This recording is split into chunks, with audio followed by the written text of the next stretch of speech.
नमस्कार, आप सभी का स्वागत है इस उमा शंकर यूट्यूब चैनल में। आइए सुनते हैं देव उठनी एकादशी व्रत कथा। कार्तिक मास की शुक्ल पक्ष पर देव उठनी एकादशी का व्रत रखा जाता है। माना जाता है इस दिन भगवान श्री हरि विष्णु अपने योग निद्रा से जाग जाते हैं और इस दिन से ही मांगलिक कार्य प्रारंभ हो जाते हैं। इस दिन उपासना करने से जो भी उपासना करते हैं जीव, उस करने से जीवन के उनके सभी कष्ट दूर होते हैं। एकादशी का व्रत बिना कथा के अधूरा माना जाता है और एकादशी के व्रत में कथा अवश्य सुनना चाहिए। एक समय की बात है कि एक राज्य में सभी लोग देव उठनी एकादशी का व्रत रखा करते थे। प्रजा से लेकर नौकर चाकर पशु पक्षी भी व्रत रखा करते थे।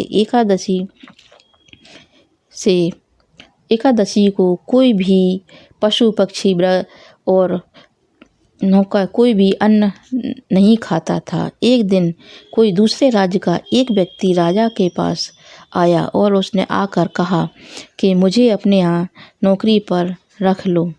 तब राजा ने उसके सामने एक ही शर्त रखी, ठीक है, मैं रख लेता हूँ, लेकिन तुम्हें रोज खाने को सब कुछ मिलेगा, पर एकादशी के दिन तुम्हें अन्न नहीं मिलेगा।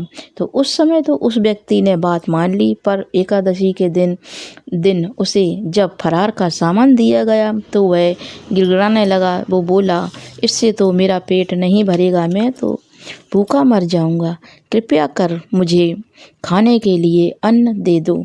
राजा ने उसे वह शर्त की बात याद दिलाई, पर वो अन्न के बिना खाने को राजा राजी ही नहीं हुआ।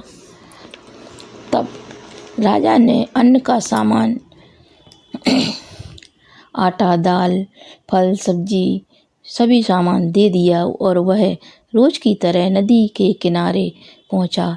नदी में स्नान करके उसने भोजन बनाना तैयार किया। जब भोजन बन गया तो वह भगवान को पुकारने लगा, आओ भगवान भोजन कर लो, आओ भगवान भोजन कर लो, भोजन तैयार है। तो उसके पुकारने पर पीताम्बर धारण किए हुए भगवान विष्णु चक्र हाथ में लिए आ गए, चतुर्भुज, और प्रेम से उसके साथ में भोजन करने लगे। भोजन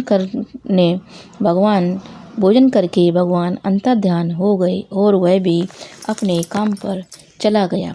15 दिन बाद जब अगली एकादशी आई तो वह राजा से कहने लगा, महाराज मुझे दुगना सामान दे दो, उस दिन मैं भूखा रह गया था। तो राजा ने इसका कारण पूछा तो उसने बताया कि मेरे साथ भगवान भी भोजन करते हैं, खाना खाते हैं।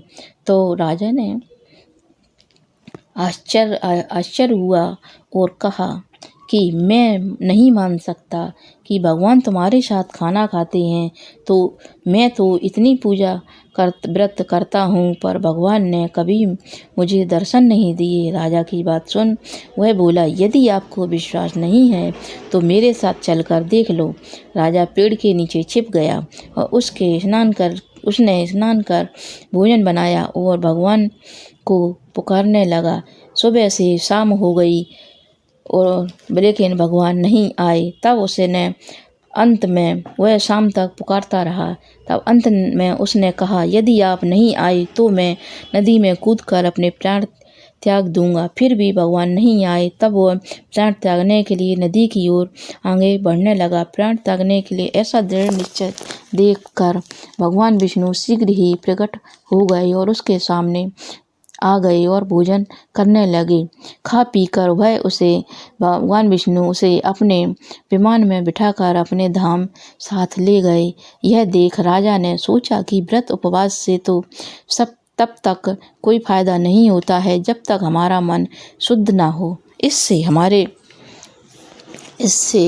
राजा को ज्ञान मिला और वह भी मन से व्रत उपवास करने लगा और अंत में राजा भी स्वर्ग को प्राप्त हुआ। तो ये थी देवउठनी एकादशी की व्रत कथा कैसी लगी कमेंट्स में आप ज़रूर बताएं। श्री हरि।